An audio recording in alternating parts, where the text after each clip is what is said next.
Marcus Vale had learned 3 truths during his 15 years as an environmental systems engineer. First, air recyclers always failed at the worst possible moment. Second, oil stains on dress shirts were permanent lies told by detergent companies. Third, no matter how carefully he planned, he always managed to look underdressed at formal events. All 3 truths were proving painfully accurate as he stood inside the crystalline splendor of Celesta Prime's throne room, tugging at a collar that felt like it had been designed by someone who believed humans didn't need a full oxygen supply. The annual convergence had turned the palace into something between a diplomatic summit and the most expensive cocktail party in the galaxy. Representatives from 47 star systems filled the vast chamber, their wildly different biologies creating a living catalog of evolutionary creativity. The Carathi delegation stood sealed inside methane environment suits, finding oxygen mildly offensive. The Silene ambassador maintained moisture across her gills with a portable humidifier that clicked softly.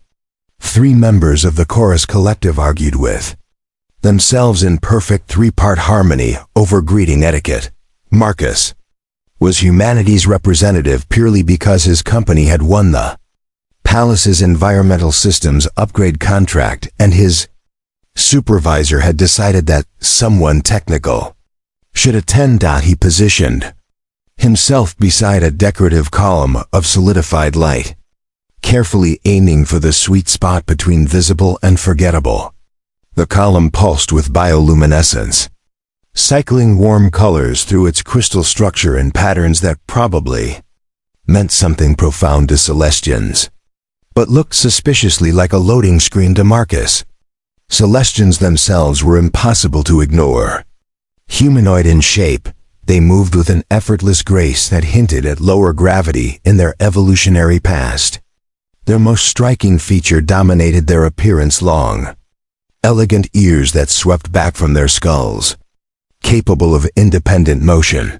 Marcus had already seen a court official track 3 separate conversations at once, each ear swiveling toward a different speaker while she continued a 4th discussion herself.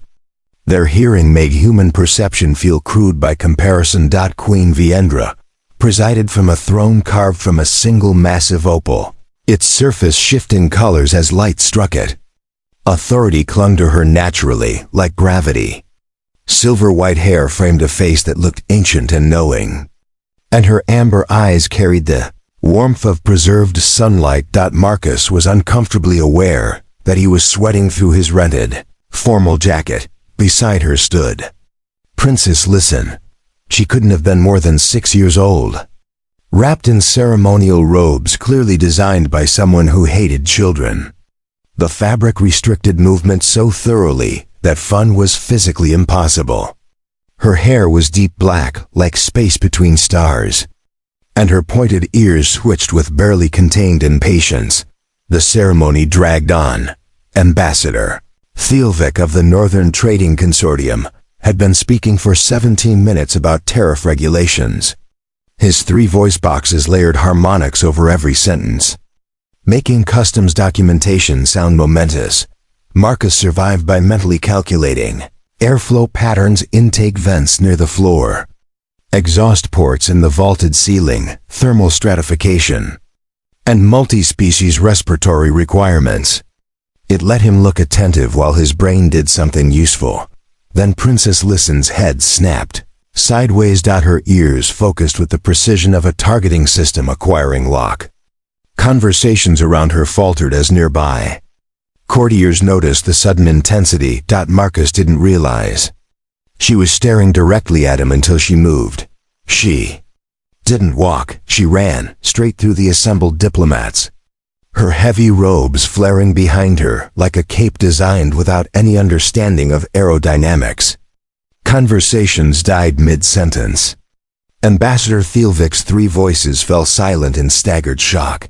Marcus had just enough time to think, "That's not good," before the princess crashed into his legs with the unstoppable enthusiasm of a child, or an overly affectionate dog, small arms wrapped around his waist. "It's you," she declared happily, her voice muffled against his jacket. "It's the nice man." The throne room fell into absolute silence. Marcus could hear a silene humidifier clicking 3 rows away. Queen Viendra rose from her throne. The movement was calm, controlled, somehow more dangerous than visible anger. Guards subtly shifted position. Marcus looked down at the small, dark-haired child clinging to him, his brain offering nothing useful. Somewhere in his memory, something stirred. 3 weeks earlier, an orbital station market during his lunch break. A crying child near a fountain, lost and overwhelmed. He'd sat nearby, told her stories, nothing heroic, just ridiculous work disasters. The time he vented an entire deck's atmosphere. The incident with the coffee machine and the waste recycler that somehow improved the flavor. She'd laughed. Then security arrived. 15 minutes of basic human decency. Apparently, that child had been a princess. Queen Viendra stopped a few paces away. "Mr. Vale," she said calmly. "Not a question. You will accompany me for a private audience." Marcus attempted a bow while being hugged by royalty. It failed spectacularly. "Yes, Your Majesty." Princess Listen finally loosened her grip just enough to look up. "Mother, this is the nice man from the station." "Yes, darling," the Queen replied gently. "We will discuss exactly that." The walk through the palace corridors felt like a condemned march, except the condemned had a cheerful 6-year-old holding his hand. Inside a private chamber. Listen immediately climbed into Marcus's lap like it was the most natural thing in the universe.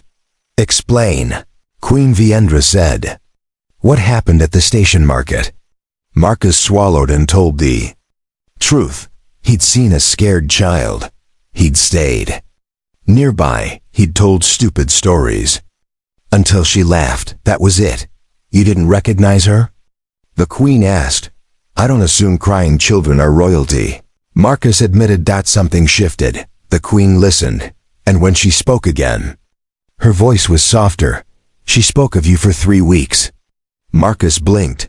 "She wants to learn engineering," Viendra continued. "Because of you." Marcus looked at the sleeping child in his arms. "I just didn't want her to be scared," he said. Silence stretched. Then the Queen made a decision. She offered him a permanent position in the palace, not because he was clever, not because he was useful, but because her daughter trusted him. Weeks passed.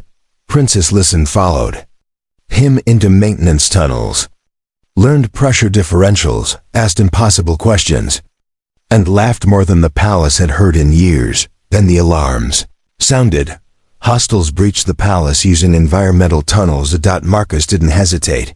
He weaponized airflow, pressure, temperature, turning infrastructure into obstacles.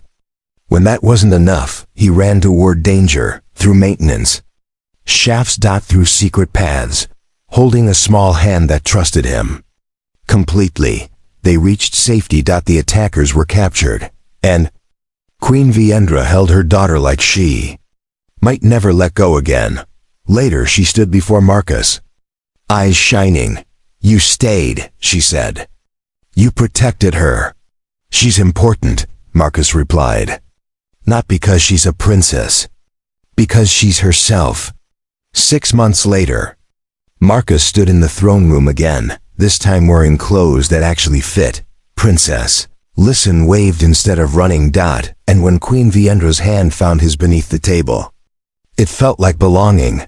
Marcus had come to fix air systems. Instead, he'd built something better.